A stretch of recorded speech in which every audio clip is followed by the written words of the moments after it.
भारत की खेती के लिए एक नई मुहिम चलाई है। 10 लाख किसान जुड़े इसमें, इनकी नीति अपनाई है। 10 लाख किसान जुड़े इसमें, इनकी नीति अपनानी अब है। तक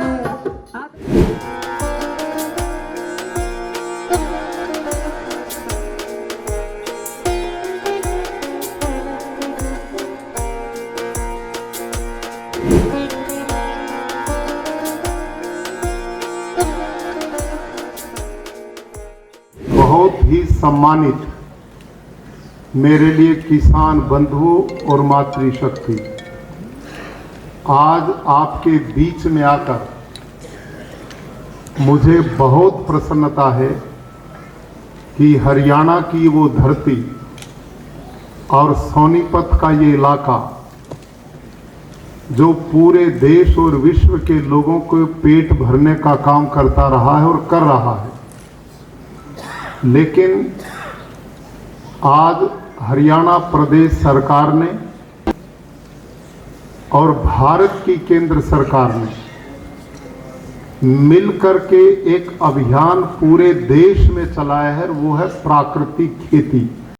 मैं वो बात करूंगा जो मैंने धरती पर प्रैक्टिकल करी है, और वो आपको दिखाने के लिए भी कहूंगा, जाके उसको आपने देखना भी चाहिए।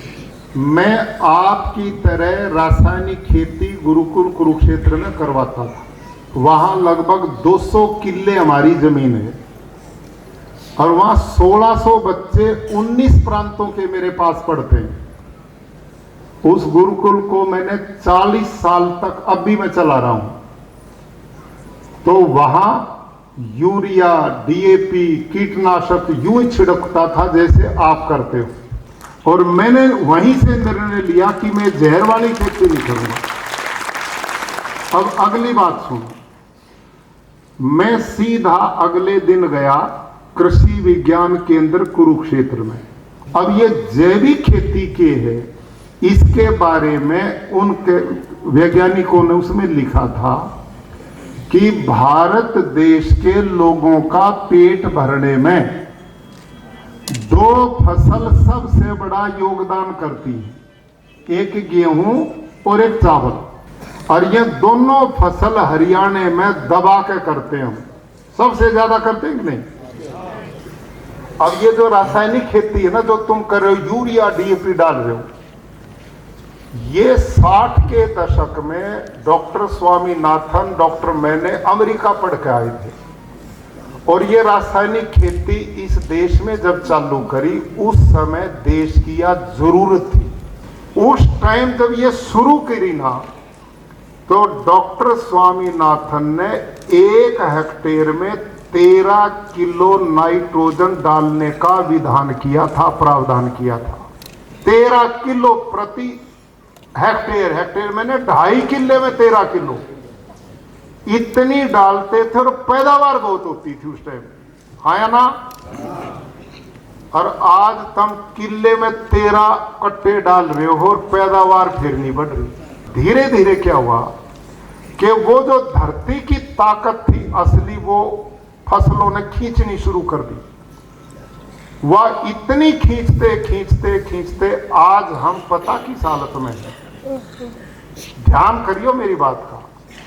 अब भारत की धरती बंजर होगी नहीं, हो चुकी है। क्यों हो चुकी? प्रमाण देता हूं। यदि थारी उपजाऊ होती धरती तो 13 किलो की जगह आज 13 कट्टे की डालने की जरूरत ना पड़ती। समझ में आ गई? और तुम कितनी बड़ी महानता कर रहे हो, बाजार में जाते हो, पैसा देखाते हो, और बदले में जहर खरीद कर धरती ने आगे आने वाली पीढ़ियों के लिए बंजर बनाने का काम कर रहे हो। ये जिस रास्ते पे हम चल रहे हैं ना, आपका और मेरा टाइम तो पूरा हो जाएगा जो कर तू कर, लेकिन जो आने वाले जो बच्चे पोते पैदा कर रहे हो ना, इनके लिए ना तो आप लेने की हवा छोड़ोगे, ना धरती में पानी छोड़ोगे। अब यूं बताओ मेरे को, जो धरती न्यू पत्थर बन गई हो, पानी कैसे पीवेगी? ये देश में जो बाढ़ आ रही है यूं ही तो आ रही है। जितना पानी बरसे है सारा ऊपर की जो 6 इंच मिट्टी है ना, यही तो सुनना है जो लाखों साल में बढ़ती है, वायु उपजाऊ है, उसने ही पानी बहा कर बाढ़ में ले गया। अब ये धरती में पानी कैसे जावा था? धरती में पानी जावा था, प्राकृतिक खेती करे थे लोग। अब ये प्राकृतिक खेती क्या, इसने समझौता हूं भाई, जब जंगल में सारी जरूरतें पौधे की अपने आप मिट्टी कर रही है पूरी, तो मेरे खेत की पूरी क्यों नहीं करेगी?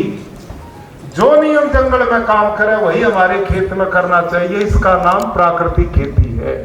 जंगल में जो करोरी नहीं हमारे खेत में हो जाएगी। तुम बीच में दगन करना बंद कर दो, ये उल्टे काम बाहर वाले खत्म कर दो, अपने आप पूरी होगी। कैसे होगी पूरी?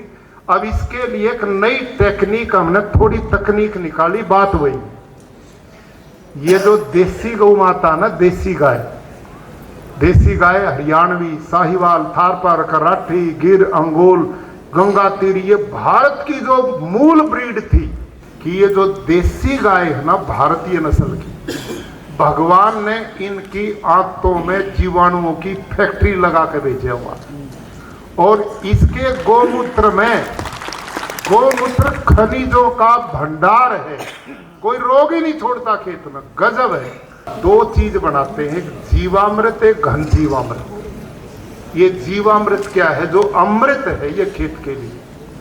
आप 200 लीटर का एक ड्राम ले लो, 500-400 में मिल जाता है, और उन्हें जहां पशु बांधते हो वहां रख लो छाव में, और इसमें पानी पे भर लो, लगभग 170-80 किलो पानी भर दो इसमें, छाए में रखना।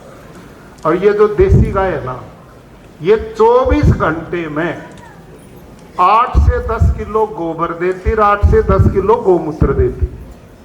आप इस ड्राम में 8-10 किलो गोबर, 8-10 किलो गोमूत्र ऊपर नीचे हो जाए कोई खतरा नहीं इसमें, वो डाल देगी। और इसमें 1.5 से 2 किलो डाल दो गुड़, और 1.5 से 2 किलो किसी भी दाल का बेसन, किसी भी दाल का, उन्हें बाहर ही घोल लो। शक्कर हो, गुड़ हो, मीठा होना चाहिए, और गुड़ शक्कर भी ना हो तो पुराने गले सड़े फल भी हो ना, वो भी गिर दो, मीठा करना है।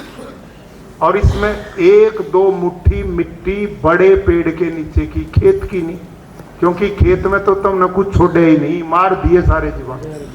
पेड़ के नीचे यूरिया DAP नहीं पड़ा, इसलिए वहां की मिट्टी में भंडार है जीवाणुओं का, वो गिरो।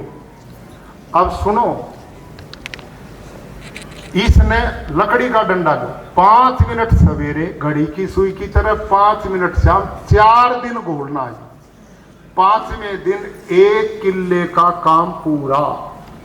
इससे सस्ती खाद दुनिया में मिलेगी तब नहीं मिल सकती। वो वर्मी कंपोस्ट तो 2-2.5 महीने में तैयार हुआ है, 2-2.5 महीने में तैयार हुआ है, सारा दिन यूं करो। अब इसमें किसान भाइयों बताओ थारा के लगे? गुड़ किसान पैदा करे, दाल किसान पैदा करे, गाय उसके घर की, खेत में तो मट्टी ले ली, बाजार में क्यों धक्के खाए, मंडी में क्यों जाओ हो रुपये देने, सारी चीज घर में, कुछ भी नहीं लेना इस्तेमाल। ये है प्राकृतिक खेती। अब इसका कमाल देखो क्या हुआ, वह तत्वों की पूर्ति कैसे होगी इसे समझो। आपने बताओ, जब गाय के 1 ग्राम गोबर में 300 करोड़ सूक्ष्म जीवाणु है, तो 10 किलो में कितने होंगे? 10 किलो गोबर में 30 लाख करोड़। कितने बोलो भाई? 30 लाख करोड़। और उन 30 लाख करोड़ जीवाणुओं को तुमने दाल का बेसन दे दिया खाने के लिए, वो है प्रोटीन। जो कर तुम नाज खाओ, दाल खाओ, ऐसे उनको मिल गया, और फिर वो होंगे बलवान पहलवान, वह स्वस्थ हो जाएंगे। और उसमें गुड़ डाल दिया तो वो बढ़ाएंगे, मल्टीप्लाई, उनकी संख्या बढ़ाएंगे। और मिट्टी डाल दी तो मिट्टी में भी सूक्ष्म जीवाणुओं का भंडार है। फिर ये सारी चीज मिलकर जामन का काम होगा इसमें। वह सूक्ष्म जीवाणु इतने बढ़ेंगे कि सारी धरती में उनका परिवार बढ़ेगा। और फिर क्या होगा? 10 दिन में यू जो केचुआ गंडोया तब न मार गया डाल के यूरिया DAP, ये भी धरती में नीचे कुछ कुछ समाधि लिए बैठे है बेचारा। जब यू जीवामृत ऊपर जाएगा उसकी गंध पाक है, वो जो नीचे गेंडुआ ना केचुआ वो ऊपर अपने आप आ जाएगा और अपना परिवार बढ़ाना शुरू कर देगा और अगला काम शुरू हो जाएगा। और ये केचुआ ही आपका सबसे बड़ा मित्र है, इससे बड़ा दोस्त किसान का कोई नहीं। और सूक्ष्म जीवाणु, जब धरती में सूक्ष्म जीवाणु बढ़ेंगे, जितने ज्यादा बढ़ेंगे उतनी धरती उपजाऊ बनेगी, उतनी पैदावार बढ़ाएगी। जो काम रसोई में माँ बहन बेटी का है, वही काम आपके खेत में केचुए का, सूक्ष्म जीवाणुओं का, मित्र कीटों का है।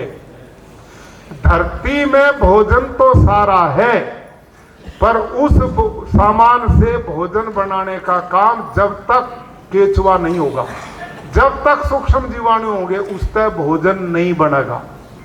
यू जो केचुआ है, जब ये धरती में यूं छेद देखे, यूं करे, यूं जावर दूसरे तावे से जिसते जावा उससे उल्टा था, यूं नया बना के लाता है और जिग जैग यूं भी छेद बनाता, परमाणु बम की तरह, और नीचे की खनिज पूर्ण धरती को खा के और पेट में से निकाल के पौधे की जड़ को जो ही देता है। अब ध्यान करो, इसकी मिट्टी में जो पेट से निकलती है, आपके खेत की मिट्टी से 6 गुना ज्यादा नाइट्रोजन है इसकी मिट्टी में, और 9 गुना ज्यादा फास्फोरस है, और 11 गुना ज्यादा पोटास है। आप सबसे मेरा नम्र निवेदन है कि ये प्राकृतिक खेती है, सूक्ष्म जीवाणुओं की खेती, ये खेती है मित्र जीवों की खेती। तम उन्हें बढ़न दो, वो अपने आप धरती ने सोना बना देंगे। जैसे डॉक्टर स्वामीनाथन ने उस समय देश को भूखा मरने से बचाया, अब लोगों को बीमारी और जहर से मुक्ति का रास्ता आप लोग दिखाओ। तो इस प्राकृतिक खेती न करोगे तो पुण्य मिलेगा, अगला जन्म में मुक्ति मिलेगी, और रासायनिक करोगे तो पाप लगेगा, सारी दुनिया बीमार कर दी। इससे बचना है। तो मैं जिला सोनीपत के हमारे मंच पर जितने भी अधिकारी लोग हैं उनको बधाई और धन्यवाद देता हूं, और इस मिशन को पूरे हरियाणा में क्रांतिकारी काम करना और समाज को बदलना, ये ठीक है कि नहीं? ये काम करना। आपका बहुत धन्यवाद, घंटों आपका सुना, धन्यवाद। कुछ किसानों का सम्मान इस मंच से होगा। मैं निवेदन करता हूँ कृपया अभी थोड़ी देर और स्थान ग्रहण करें। हमारे बीच में पूज्य हमारे सभी अतिथि मौजूद हैं। मैं निवेदन करता हूँ कुछ ऐसे प्रगतिशील किसान जिन्होंने प्राकृतिक खेती और सामूहिक खेती में बहुत